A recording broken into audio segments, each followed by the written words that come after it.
Good afternoon, ladies and gentlemen, one more time. Yes, good afternoon. I hope everybody is feeling energized. Yes? We ate, so we good? Yeah? Are we having ethnic fatigue? All right.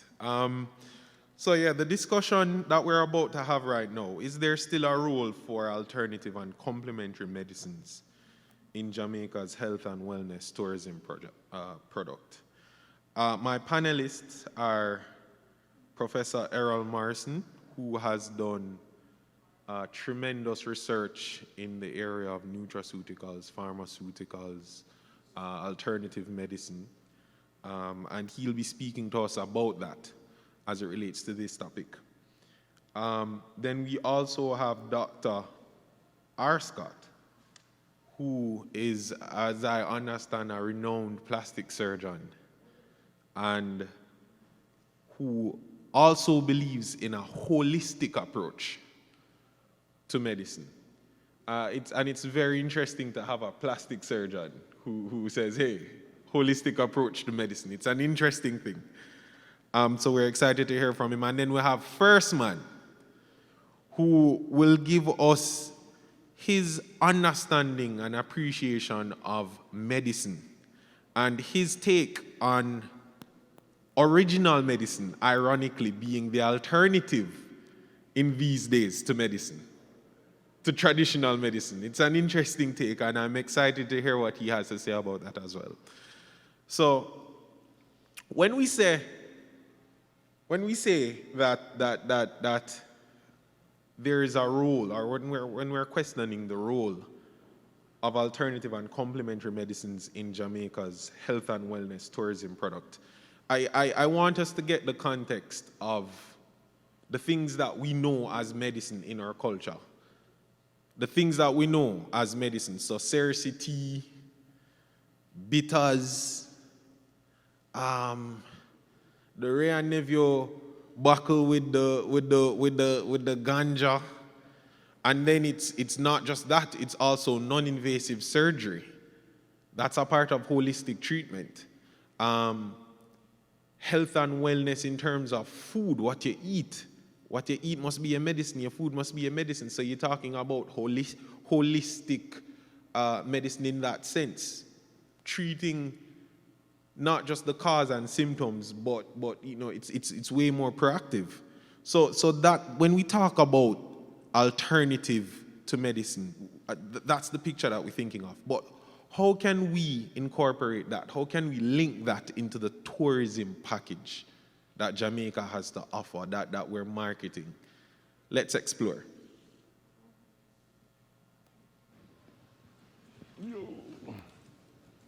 All right, so is Professor Morrison online?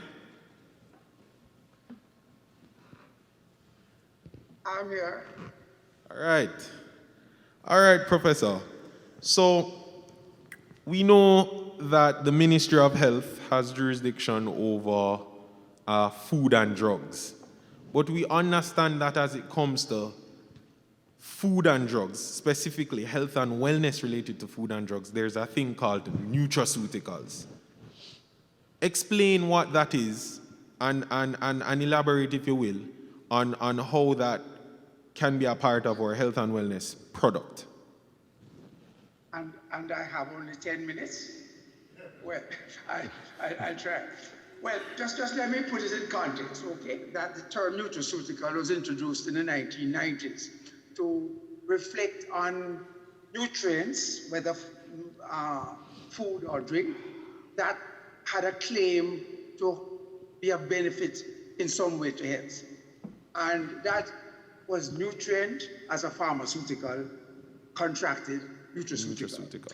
It has been broadened in context, in a sense to incorporate much of some of the other areas that we have been using over the centuries, whether the herbs, and what you may now call some of the supplements, some of the, what they call power drinks, and all the various combinations of what are not properly described as purified drugs, tested and verified in large, what you call clinical trials, where thousands of individuals have used it, and it can be verified as, dependably having such a function. That's the pharmaceutical, whilst the nutraceutical now is more a broad-based food stuff. Can be liquids, teas, drinks of one form or the other, can be foods, it can be even animal products, honeys, fish oils. These are all nutraceuticals, and even minerals. Don't forget the good old limestone, of which Jamaica has, a pharmaceutical grade out there in the wild, 98% pure, and which is used in, antacids and, fillers of one form or the other, toothpaste, etc. But I'm giving you the broadest application, and even you may have some emollients and that can be used as applied externally to the skin and so on. I'm using that total catch-all to bring under the term nutraceutical. And right now, as you mentioned, Sheldon, we're looking at incorporating nutraceuticals as a special category of natural health products. Now then, natural health products are not new. They have been used from time immemorial. Right. And what we need to understand is that our population in the world, the median age is moving into the 60s. And with that, you find this older type population have an affinity. Right. For the more traditional products. Right. The natural health products.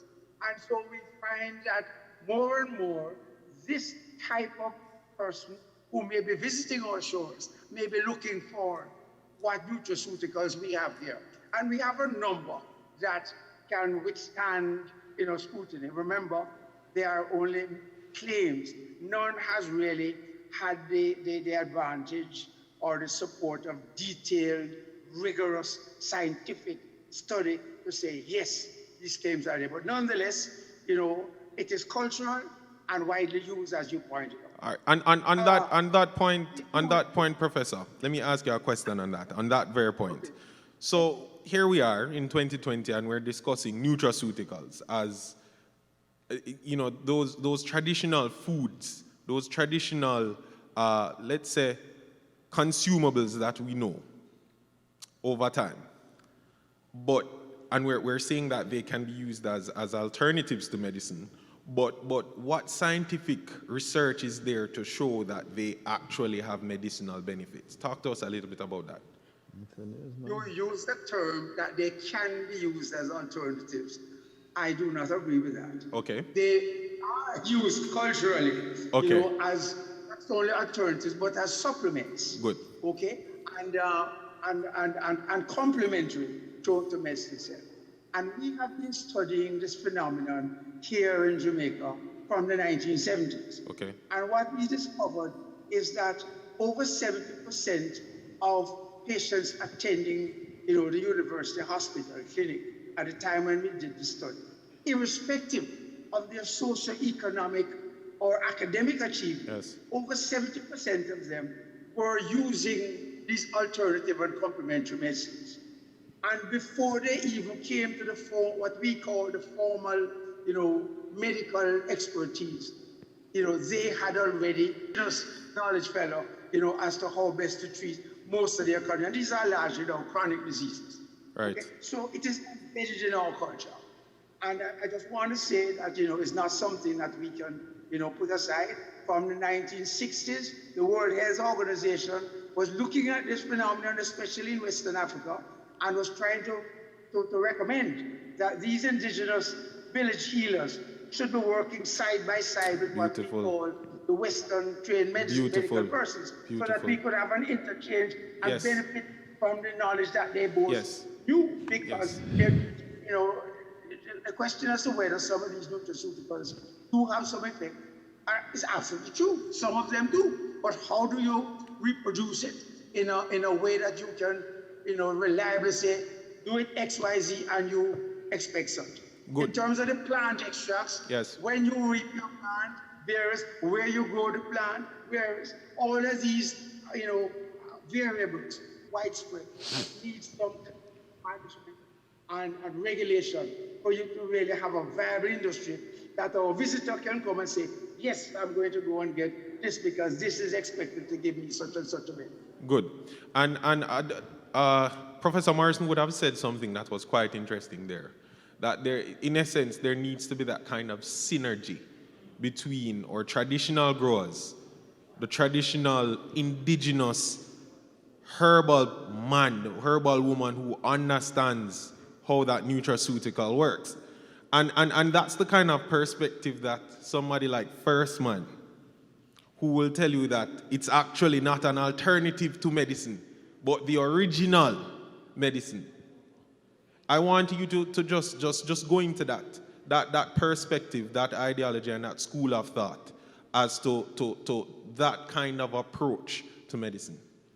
Yeah, give thanks to be here. Blessings to everyone. It's about the original. You know, that's the foundation of Rastafari. So what I and I would always say, what came first? Was it science or was it the original?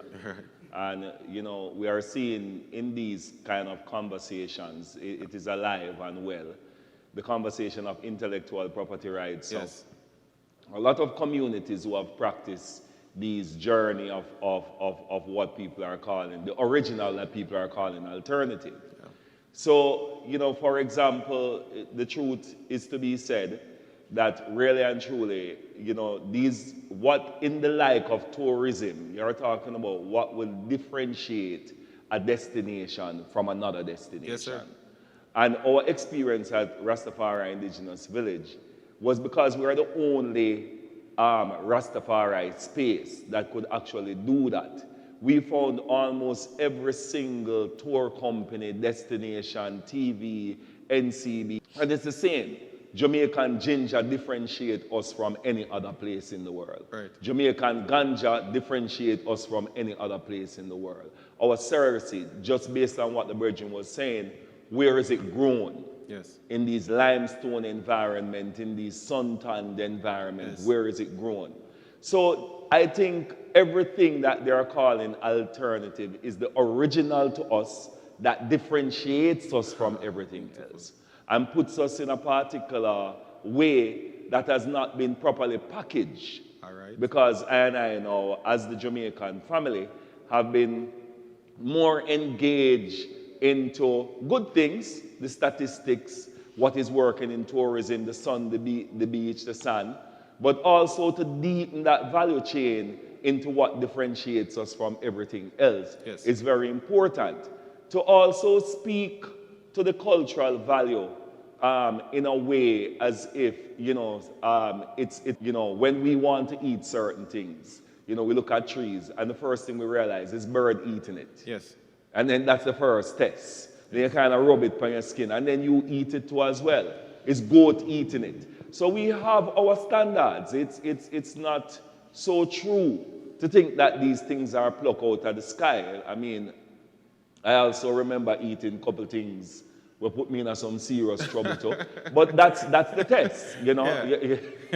Right now belly are running in some way, you know, you're not expected to behave that way. But them things there's a test. Those are part of the processes that we go through, our own, I don't know if you want to call it clinical trial, but community trials that we have had. You know, we listen to the oral stories that existed long before, you know, this 500 years of scientific type of data search and so on. So that is how we embedded ourselves, especially in the tourism thing, to say this is original.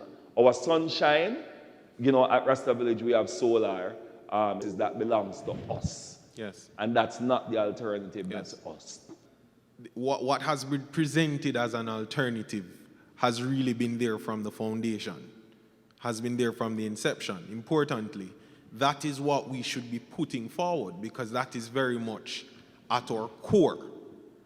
So last year at this same event, we were talking about putting, and it ties perfectly to the point that you're making, putting health as a tourism package in and of itself. So you're not trying to tie health into tourism, as we know, come to Jamaica, no problem. No, you are tying health itself, you're marketing health itself. Come and get this holistic treatment to your ailments. Come and get this kind of experience where health is concerned as a package in and of itself, as food. So you're talking now about, we spoke about gastronomy yesterday. How are we incorporating our food that is good for health and wellness in our tourism package? How are we putting that forward? So we're talking about advancing gastronomy, but you could tie health to that very easily. Jamaican honey is good for something. Jamaican garlic is good for something, or ginger is good for something, so you tie it back there. But importantly, as First Man is saying, you also tie it back to the roots, to the village. You tie it back to the people who know how to apply the thing in a certain kind of way. They know how much of it you must take. They know when it is good and when it is bad, not from a pharmaceutical testing, but from what they call an organic / ital perspective. And First Man, I do want to touch on that whole point of ital being a standard in and of itself, and something that Jamaica earlier is a renowned plastic surgeon. But who believes, and I'm not saying but either, because we had a conversation there and he said he doesn't like the term alternative. He believes in holistic medicine, because holistic medicine treats with all the various avenues, Dr. R. Scott, am I saying it? All the various tools that are in the toolbox of medicine. So it's not so much an alternative, but a holistic approach. And he believes through his EMD spa, his EMed spa, and he'll tell us about that, where he applies that holistic approach to medicine and to health and to wellness. So yes, sir, R. Scott, to you. Right, thank you. What a topic this is. Complex, challenging, but essential. A destination that can boast wellness tourism. Yes. And in that, we want this kind of holistic approach. And you're right, I have a challenge with the word alternative, because I think that holistic or complementary. Complementary, that's the word. Is a superior approach. And this encompasses so much. I admire First Man here. I know Professor Morrison very well. And these are practitioners in their own field that are clearly experts and have unique approaches to research, because he has done his research and he has the experience. And so they have the capacity to bring with is, as a country, when we are going to sell to the world our product, and in this case we're talking about wellness tourism. Yes, wellness tourism. We want to ensure that we can back it up. Yes. We want to ensure safety. Yes. And we know that conventional medicine with drugs and surgery and other modalities have side effects. Yes. Have complications. Some, I dare say, are devastating, right? And the same can occur in our other approaches.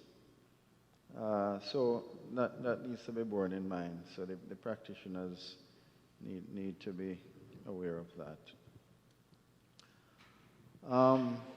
So we have the health. Right. Health, right? And will have health issues and will benefit from wellness as well. So you want to use wellness to complement the health issues that you're going to treat. All right, doctor. Right? Break down that distinction for me. What's the distinction between health and wellness? So someone who has a bad arthritic problem, for example, may journey to our shores because there's a renowned rheumatologists up at the university who can deal with this arthritis. Okay, right? okay. Because there are researched and specific medications that can be given. Right. But the overall person, the holistic approach to the overall person will need more than just that rheumatologist. Right. Might need first man in a certain way Yes. that will address the mind and the bigger organs in the body, like the skin, Right. while they target the medical illness. Right. So the wellness traveler now would be actually coming for A holistic a approach. holistic approach to enhance or enrich well-being, youth, attractiveness, etc. Yes. So Okay. you see, So they complement, and That's we what- can yeah. we can deal with both. yes. So in that light, I would mention an area of almost complementary modality called aesthetic medicine. Aesthetic medicine. Hear Aesthetic- that, ladies and gentlemen? Aesthetic medicine. Aesthetic medicine. That's where we are in Right. 2020. And the thing about aesthetic medicine is that it is now ballooning. Yes. It is a major dynamic. So explain what is aesthetic medicine to us. So aesthetic medicine started to balloon when more and more wellness clients, for want of a better word, would come to places like eMed Spa, and they would request non-invasive or non-medical, direct medical procedures to enhance or to alter. And it ends up altering mostly cosmetic appearance in areas like the skin, Yes. which might have non-illness issues, such as wrinkles, such as... Okay, no more understand. You I follow get me? it. Yeah, I'm such clear as, now. Such as blemishes, discoloration, Right.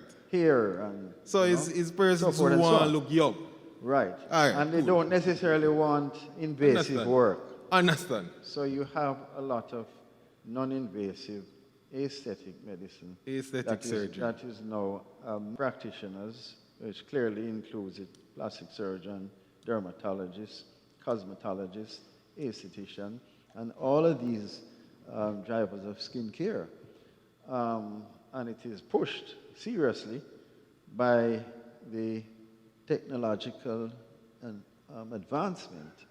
There is now safer modalities to do things that used to cause more problems, and of course the pharmaceutical industry. Now, all of that needs good supervision, good outcome, and there's other areas that we have to think about. Good. Let's look at cannabis, for example. All right, beautiful topic. Right, which will excite you. And first, man, we're coming to you right after Dr. Ars got touch on this Right, with that so same thing with the just- ITAL. I Good. just mentioned cannabis as part of the whole picture because we know that there have been beneficial effects. Kill all the cancer victims Yes. who have the troublesome issue of nausea and vomiting. Yes. I have patients and they swear by the cannabis Right. intake, which Right. is superior Right. to some of the conventional medicine. Good. I think with the opening up of the doors to cannabis, there are medications in medicine that does a lot of things. Just one medication, for example, steroids can treat a multiplicity Right. of things. It appears to me that cannabis might be that kind of plant that has a wide range of use. All right. And as the research progresses, We'll see more. I think that we are expect to get some use for this big organ called the skin. So wound healing issues, skin tone issues, Beautiful. enhancement issues, I think is going to play Good.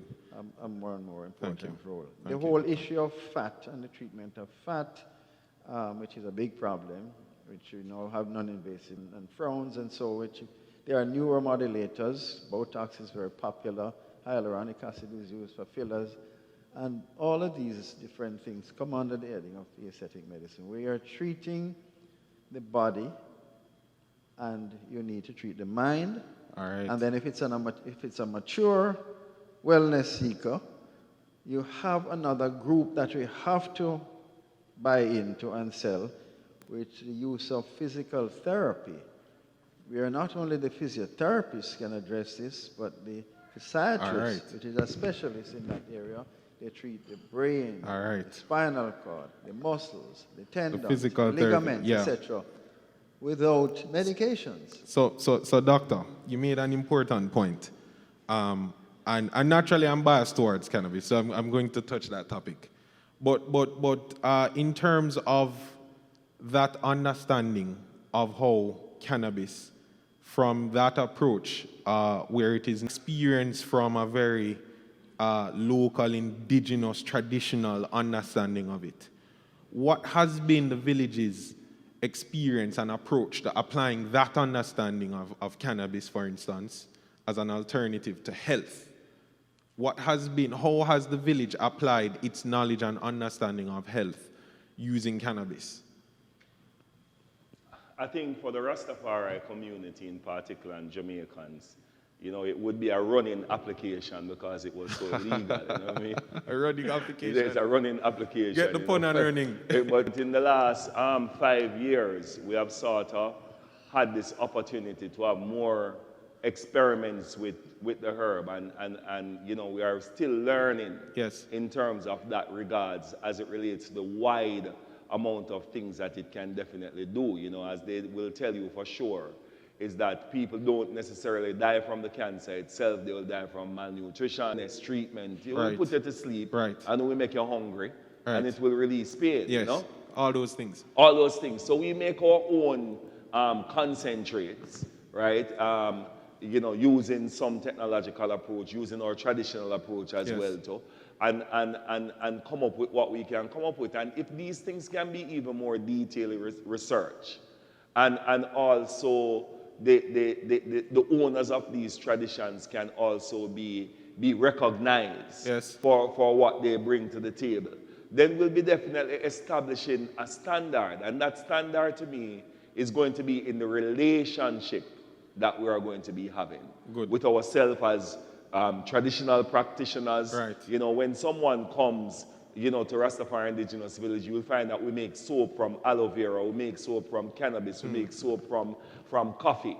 All of these things are excellent for skin care. Can there be a way how after somebody get an aesthetic surgery? But again, so if we can have products that naturally help that the naturally person. Coming from this, so we see that there needs to be some kind of a bridge scientifically between what we're calling traditional, because in places like India right now, the whole Ayurvedic approach is being standardized, and used for Indians. And I think that is what we need to look at. We need to have a sovereign behavior towards our health and wellness, meaning that we're doing it for Jamaicans, testing our own self, what we have been doing for years. And then when somebody comes to Jamaica, they're a part of that process. They're a part of our standards, of our sovereign behavior towards the environment, towards how we speak to each other, because as Doc rightfully say, it's a holistic approach. When people come to Jamaica, them asking if you talk 2 times. Because them like how you talk. Them like how you say however, and them like everything about every aspect of healing. It is that experience that we have that is natural to us. We are the content, and we have to manage it as such. And ladies and gentlemen. Good point. Let me say something. Yeah, go ahead, Doc. Enough respect. enough respect. I think that one of the things I had some concerns about was when we're legalizing this herb, how much reverence and recognition the original people would get. Because they have been onto this thing for a long time, decades, and clearly have found good stuff about it. To bring it into a sovereign realm where we can work together, right?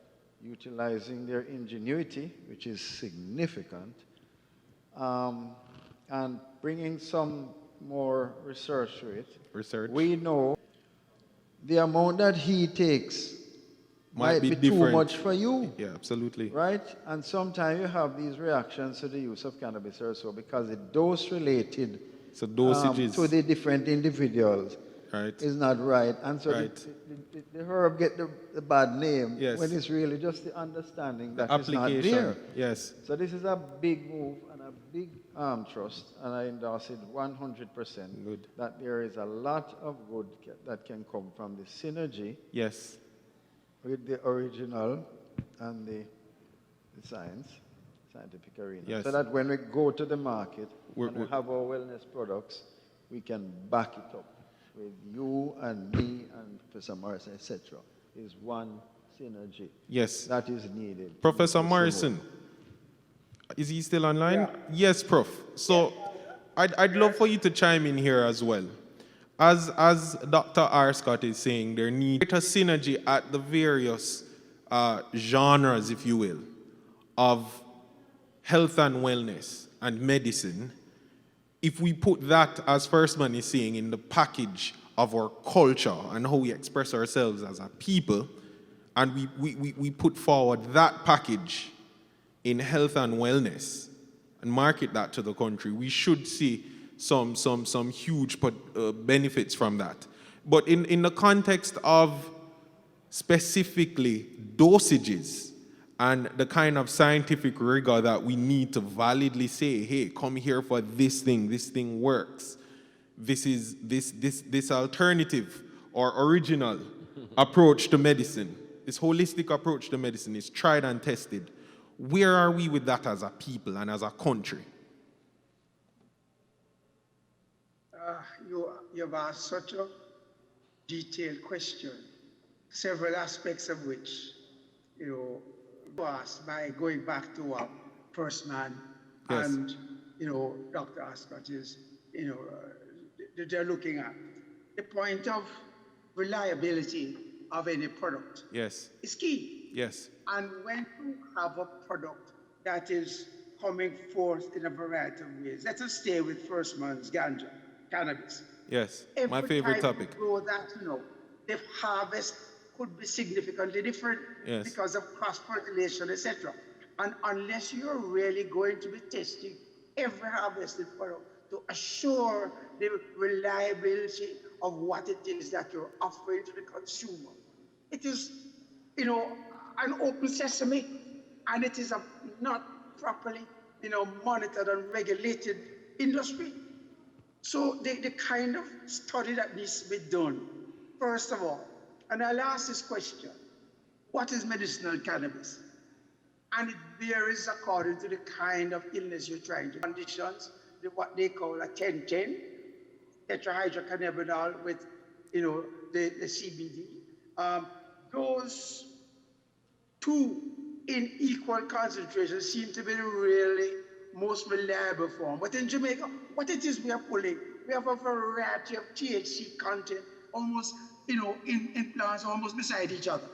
So it is an unregulated system, and we need to be sure that what we're getting to the consumer can be reliably, quoted as having this effect or that effect. And unless we do that, our whole industry is not going to be sustainable, because sooner or later there are going to be complaints, we did not get this expected benefit. And Right. the answer is simply because the product that they were using was not the proper one, which would not have been analyzed, because it's such an expensive and it's such a, prolific product. All of them can't own the industry that can assure us that this is exactly what is being produced and what it has. We have some problems. All I right. just want to put us on guard. Right. So interesting, ladies and gentlemen. I see potential there. That's what I see. I see potential for investment in standards. What I'm hearing is that if we can guarantee, if we know what we have, firstly, if we can find out what we have. So personally, I'm very much, and I've been one of those persons saying it from day one, we need to patent what we have. So we need to find out what we have, importantly, find out what we have and protect it. But secondly, and just as importantly, you need to maintain consistency, so that when we are able to supply, when we are being demanded, we can meet that supply with consistency. So in order for us to really treat with and I'll come to my panelists for closing this closing remarks, but in order for us to truly treat with or alternative, let's say, outputs as medicine, calling into mind our culture, calling into mind the way we talk, calling into mind the way we eat, which is the nutraceuticals, calling into mind the way we look, aesthetic surgery. All of these things should be offered as part of our package. In essence, we should be advertising ourselves and our way of life. We must be keeping it real. Every day, and marketing that as a package. But it requires more rigor as far as consistency. Don't put the thing, say you're ready for it and can't keep it up. First man, let me how do we put ourselves forward as that package that offers medicine to the world? How do we do that? Well, I'm so happy for that question, because it comes back to how do you market a nation. Jamaica has been marketing brands, Yes. the branding, but as nation we should be marketing our standing. What is our stance? What do we represent with what we have? And when we are developing the cannabis industry, there I know this has been my problem with the cannabis industry, is that there is nothing to convince my mother, who feels so much pain, to take the cannabis. Yes. So it is not being done for Jamaicans, yes. Right? And this is why we lose that value chain. Absolutely. In everything that we are doing and thinking about so much export. Absolutely. We should, like what Doc is saying online, we should really and truly be testing. And when you want to come to Jamaica, you know that this is what we take. It's a part of our culture. So as I say, it's about that sovereign behavior. It's about that sovereign conversation of how we as Jamaicans see ourselves within the world. How are we here to protect the planet? Yes. And how do we do it with the resources that we have that is original? And then that original will be alternative to the world. Beautiful. So Jamaica will become the alternative. Beautiful. Give thanks for that first one. Yeah. Dr. R. Scott, well, 30 seconds they give me. I'll take 35, but that's all right. I want to ask him where is his office with the Ministry of Tourism, because we really need him there. Right? And I was saying that this morning, that until we can look after our own properly, yes. That will almost directly and indirectly enhance the marketing.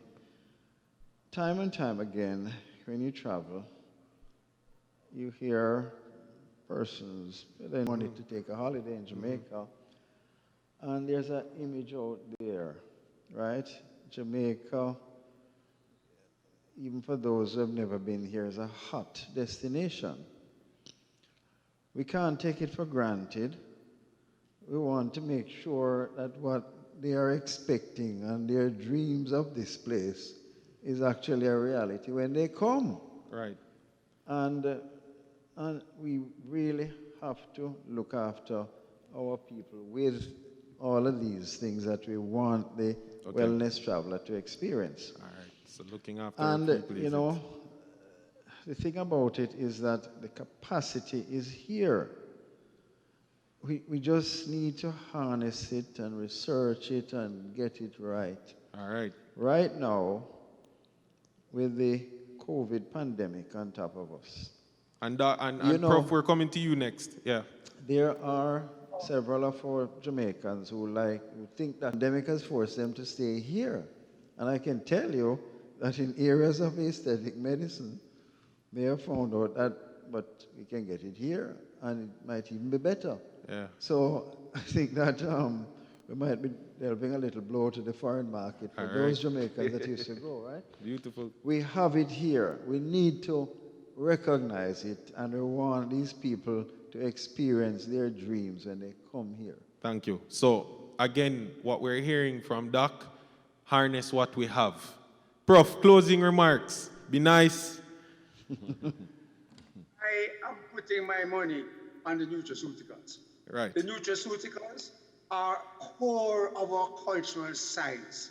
And the strength of our cultural science, that is the knowledge, beliefs, and practices of our people, are what are being envied and sought after worldwide.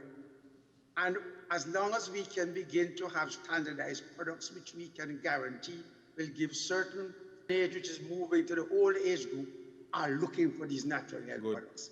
And therefore, it could be a selling point for Jamaica if we use this cultural science foremost. And amongst them are the uses of the cannabis, the ginger, the moringa, the Guinea hen wheat, a number of others.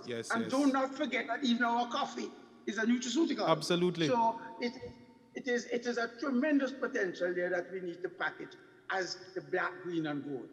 So Dandelion too. Red, gold, and green. and let me tell you, so on that, ladies and gentlemen, panelists, it's International Men's Day. I thank you. And actually, the slogan for Men's Day, we have questions coming up after. Okay. The slogan for Men's Day was health. Health. That was the focus of International Men's Day. So just to show you that we're right on point. So I thank my panelists.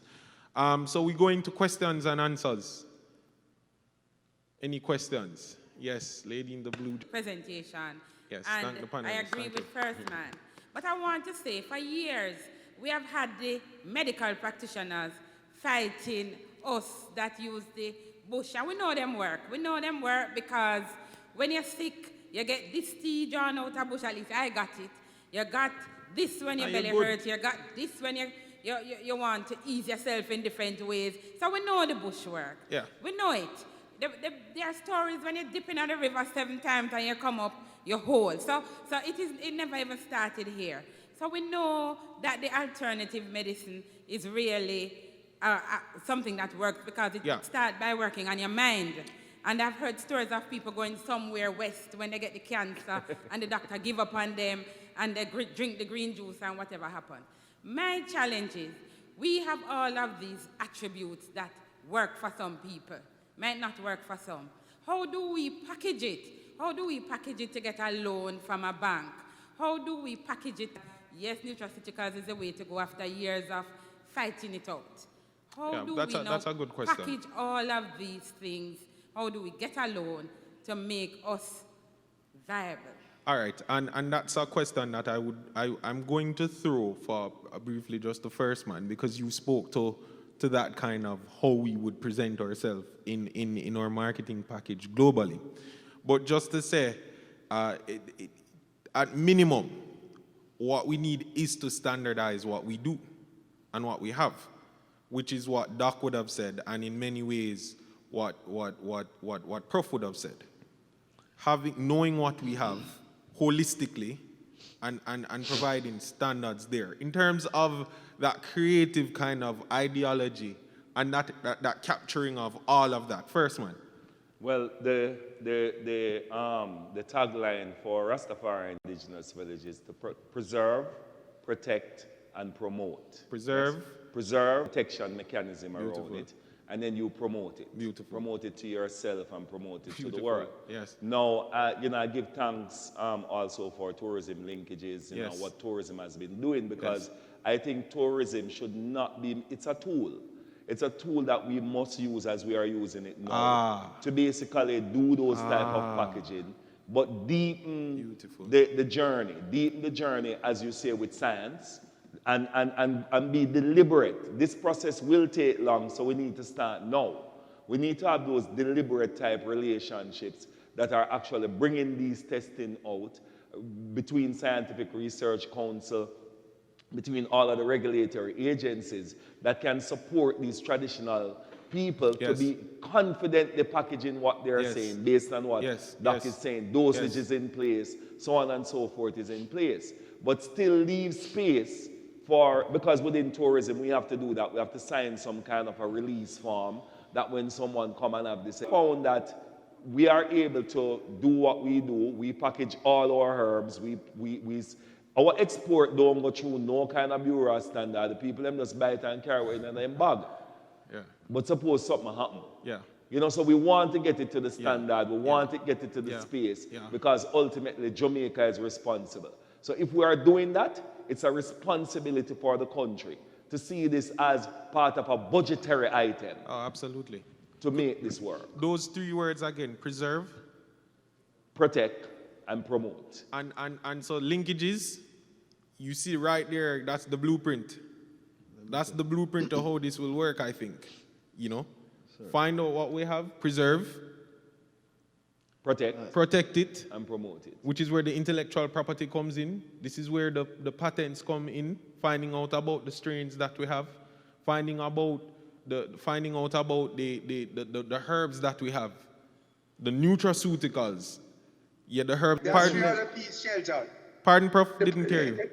There are 3 other P's.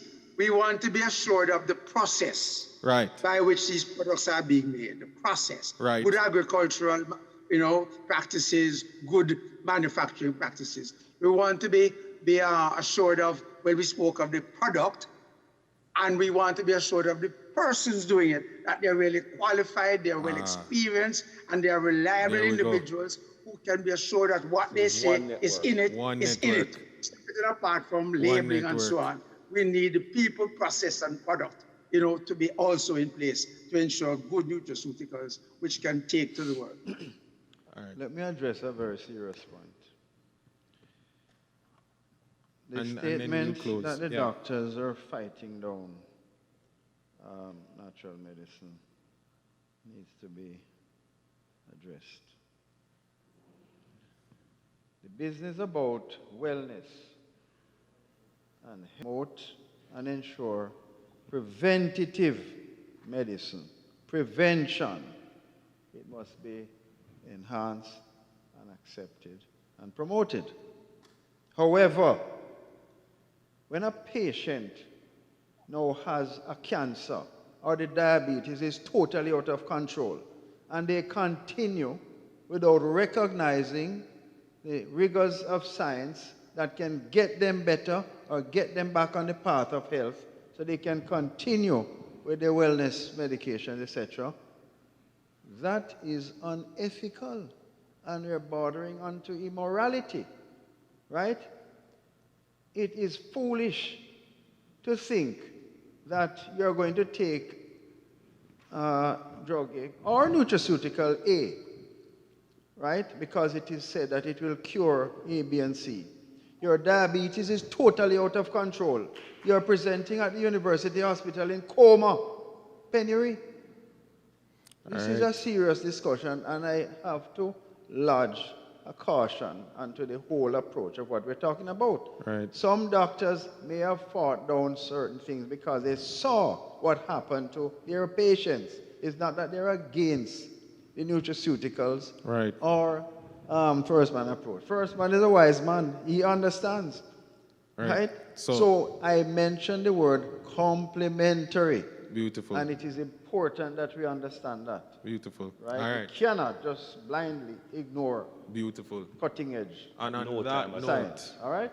on that note, I thank you, Doc. I thank you, ladies and gentlemen. And we have one more questions. One more? One more? Yeah. Good afternoon. Good afternoon. It's more of a comment in terms of our indigenous aspect of how we do with things. Right. Sure. Go ahead. Yesterday mentioned other aspects of health and wellness, which detail the music of our indigenous village.